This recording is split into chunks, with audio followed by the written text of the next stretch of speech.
Well, it definitely raises the stakes here and will throw the U.S. government on a public holiday. It's Memorial Day today in the United States, and they will be meeting, calling their allies and strategizing a response to this. So far, the Obama administration's response to any of North Korea's saber-rattling has been pretty cool.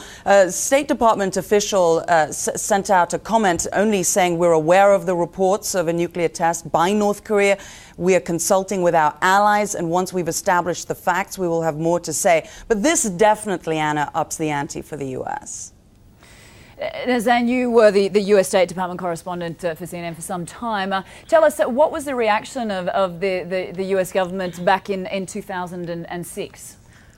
Well, just to put this in some sort of context, what the previous administration at the State Department under Secretary Rice, and the point man here was Christopher Hill for North Korea, what they were really trying to do is to work within the regional framework of the six-party talks. And we're really pursuing this idea of tit for tat. You do something, we'll do something, action for action, step for step. And that was really a critical approach to this. Christopher Hill was seen at the time as being pretty successful.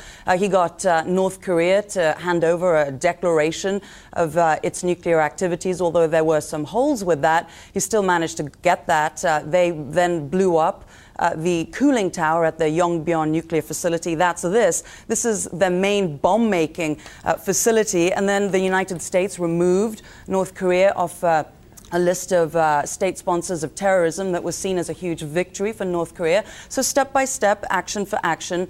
The thing, though, Anna, is what really stalled it was a verification plan. How do we believe that what North Korea is saying is in fact the truth? That's what the U.S. government was asking at the time. So what they were trying to do before the transition was to come up with a verification plan. And that's where things stalled and things began to go south from there.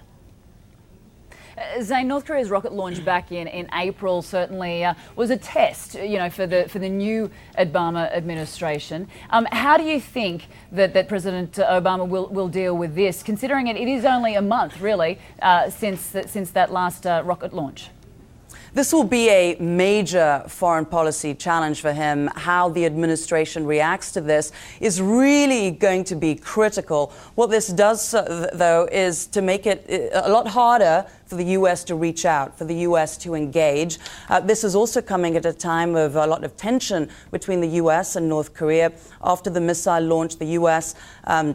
Pushing for the United Nations condemnation, pushing for sanctions. There are tensions, too, over two American journalists that are supposed to go on trial for illegal activities in North Korea, I believe on June the 4th.